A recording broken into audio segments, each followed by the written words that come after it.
Ito nga yung National Highway, Maharlika Highway. Andun yung ginagawang pupos na kalsada.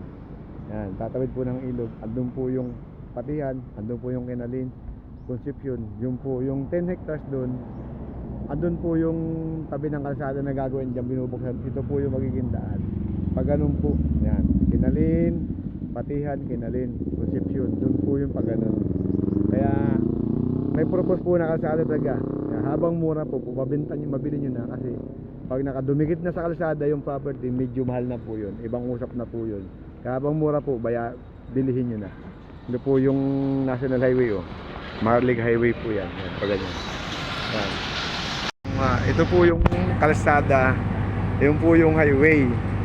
Ito po yung proposed na kalsada, tatawid po dyan sa ilog, andun po yung property. Kaya pag ganun po yung daan, dun po sa kabila yung 10.1 hectares na magsasangbong po sa Concepcion, yung may video ko po kanina. Ito po ay Santa Maria, Kinalin, tapos Patihang, Kinalin. Yun po. Dun po yung daan pag ganun.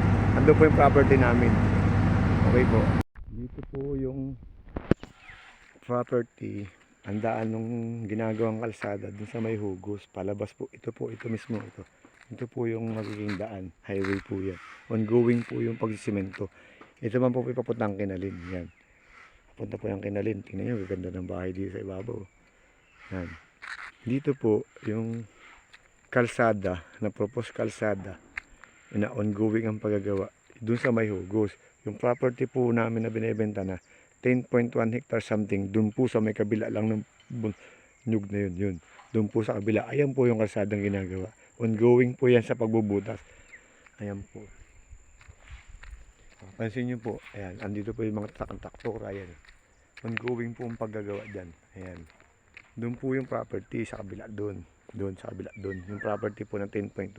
Kaya yung property po, magiging kadikit po yun nung kalsada. Yan. Ito naman po yung palabas papunta sa Hundagwa. Ito po yun. Kita nyo, ganda ng kalsada, lapad po ng kalsada. Yan po. Kaya habang mura pa po, i-avail nyo na. Dahil pag nagawa na po yung kalsada, siguro 1 year, 2 years from now, bukas na po yung kalsada, yung cemented road na po yan. Kaya avail nyo na po yung property na binibenta namin. Ito po yung daan papunta sa Kinalin na Barangay Road. Sementado po yan, ha. Ayan po. 20 minutes from highway po. Mula doon sa may highway ng Maharlika Highway. Ito po yung papasok doon sa property. Sa ngayon po, pathway muna. Andun po yung property. Mga 3 minutes po lakad mula dito. Papunta doon. Tapos doon po sa ibabaw, andun naman po yung ginagawang kalsada, yung proposed kalsada from Maharlika Highway, dadaan ng ilog, tapos Kinalin, Patihang, Kinalin, doon po dadaan yung property. Yung kalsada sa property. Dito po yung daan papasok sa property. Ito po, pathway muna siya. Tapos ayun po yung kalsada. Ayun po yung kalsada sa dulo. Ito po, pathway po, cemented na kalsada. Pathway, pasok po yung motor sa property. Pero ang boundary po niya ilog. Marami po siyang pwedeng daanan. Sa ibabaw po ng property, doon po lalabas yung proposed kalsada na ginagawa sa Binusabo sa Hugos. Patihan, Kinalin, yun po yung property sa ibabaw po nung may video ko kanina. Ito po yun. Ayan. Kaladaanan nyo nga pala yun, gaganda, oh. Ganda. Ayan. Ayan po yung ilog ayan. Yan po ang boundary ng property, ang ilog. Doon sa taas sa pinuntahan namin. Ito po yung pathway. Ganda ng property sa taas. Panalo po ang bibili. Pwede mag-alaga ng mga baka, kambing, kalabaw, baboy, manok. Sobrang ganda. Ayan po.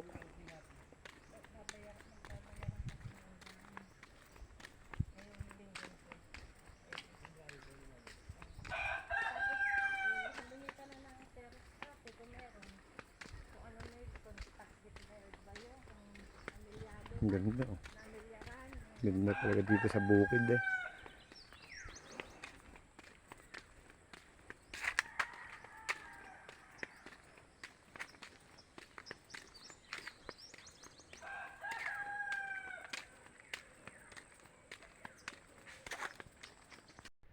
Magandang umaga mga kasama. Ito po yung mahigit 10 hectares, 10.1 something. Ito po yun. Ito Calawag, Quezon po ito. Puno po siya ng nyug. Tap po siya dito sa baba. Ayan. Kung mapapansin nyo po, ang dami niyang nyug. Mga takaran. Ayan po. Ayan. Paikot po ito ng sapa. Ayan po yung sapa. Ayan. Ito po. Mula po sa highway, 20 minutes po. Pero may purpose kalsada po dito sa taas. Yung ginagawang binubuksan po na kalsada dun sa may hugos. Dun po ito. Sa may kinalin, sa may patihan. Patihan po yung kabila. Patihan po yung part na yan. Ito po yung kalsada dyan sa ibabaw. Purpose kalsada na ginagawa ngayon dun sa may hugos. Dito po idadaan sa ibabaw. Ito po ay overlooking. Doon po sa taas, bundok po doon. Pababa po dito. Andun po yung kasadang purpose na ginagawa ngayon ni kay Helen Tan. Ito po. Yan po. Andito po yung sapa. Doon po sa dinaanan namin, sa tinawaran namin, may sapa din po siya doon. Ito po ay 10.1 hectares. Ayan po yung kalsada. Yung ilog. Paikot po siya ng ilog. Kaya napakaganda po dito mag-alaga ng mga hayupan. Kaya po kung gusto nyo yumaman, mag-alaga ka ng hayop.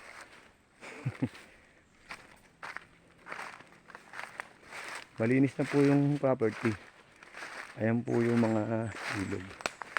Ayan. Ayan po yung ilog. Ayan. Paikot po yan. Pero sakop pa po yan. Ganun. Ang ganda po ng property. Flat po siya dito. Ang dahil pong kawayan, nyug, tapos yung mga mangga. May mga iba pang good lumber po dito. At saka hupsop food po. Ayan po, may kasama po tayong lokaran, koprahan. Ayan po. Ayan. Kapansin nyo, mayroon pong propose na bahay na ginagawa. Ayan, pwede po yung gawing bahay. Ayan.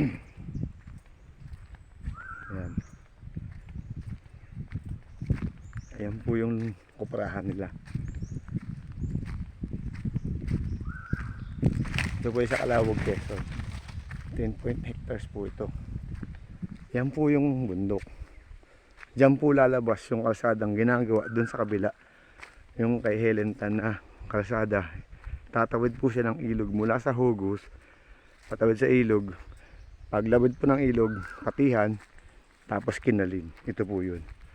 Yan po yung ibabaw. Yan. Diyan po lalabas yung kalsada. Yan, overlooking po yan. 10.1 hectares po ito. Ang dami po ditong kumakasin. Ganda po dito sa ibabaw. Yan. Kapantayan po yan. Yan. Ito po lang yung bundok. Akit po tayo sa ibabaw para makita po natin yung overlooking. Yan.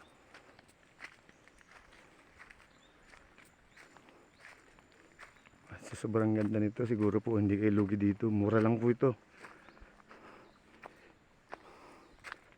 Ito po tayo sa overlooking sa ibabaw. Ayan, kasama po dyan. Sa 10.1 hectares.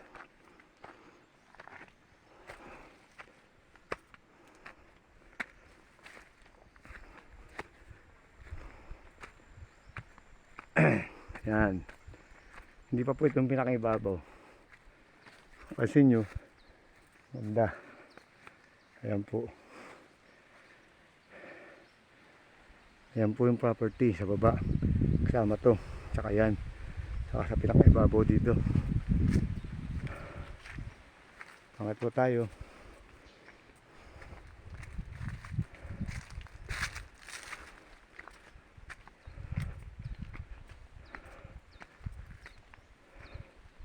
Ganda oh. Yun. Yun yung Hundagwa. Yun yung kalbong puno. Yung kalbo na yun. Hundagwa po yun. Yan. Yun po yun.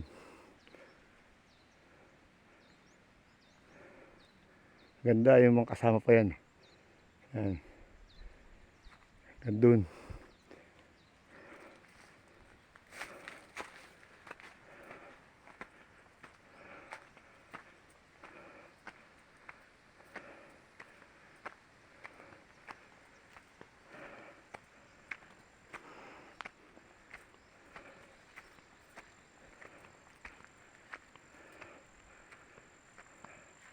Ay, kakaibang gabaw na po tayo.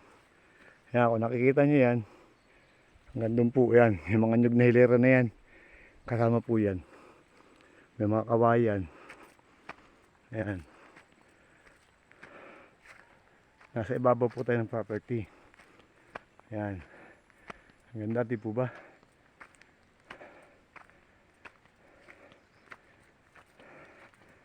Yan, dito po sa taas, sa baba dyan, dyan po yung propose na kalsada. Yung binubutas po dun sa may hugos. Dito po yung lalabas sa baba. Kinalin, pati yan, kinalin. Pagdating nyo naman po dito, pantay. Ayan. Ayan po. Ganda po dito. Dami rin pong saging. Ayan. Pantay na po dito. Kasama yun, kabila na yan. Ayan. Diyan. May mga nyug pa rin po dito. Sobrang ganda po. Overlooking pa. Mura lang po ito. Gandang ganda po ng property. 10.1 hectare something. Ano pang inquire na po kayo sa akin. Ayan po. Ayan. Pantay na po dito. Ayan po yun. Yan. Diyan po sa kabila na yan. Sa kabilang boundary. Yan po yung propose na kalsada. Yan. Yan po sa baba dyan. Sa baba dyan. Yan. Yan po yan. Pantay po dito. Umakit lang po tayo ng konti. Tapos kapantayan na po. Yan po yung property. Yan. Pupunta pa po tayo sa dulo. Medyo malayo na eh. Kaya ito po yun. Ang dami pong saging. Tapos may mga good lumber po. May batino. Langka. Saka anyog dito kagandahan. Puro flat. Ang dami pong batino. Ayan. Ganda. Abil nyo na po ito mga kasama, mga ma'am at sir. Thank you po.